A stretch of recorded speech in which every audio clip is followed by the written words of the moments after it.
कांकेर के ग्राम कानापाल में संजय गावड़े नामक व्यक्ति है अपने छोटे भाई मड्डू राम के लकड़ी के बल्ली ले पीट पीट के हत्या कर दी। ग्रामीण मन के अनुसार मृतक अपन घर ले बाहर स्कूल मैदान में बने हुए चबूतरा में सूते रहिस। तबे रात में आरोपी है लकड़ी के बल्ली ले मृतक के सिर में ताबड़तोड़ वार कर दिस, जेकर ले ओकर मौका में ही मौत हो गई। घटना ला अंजाम देहे के मुख्य वजह पारिवारिक विवाद होना बताए जाते। पुलिस मौका में पहुंच के आरोपी ला गिरफ्तार करे है और जांच करत है।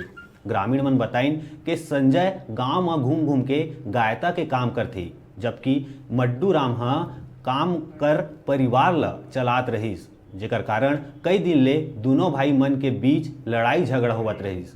पुलिस जांच के बाद शव ला पोस्टमार्टम बर भेज दिए गए है।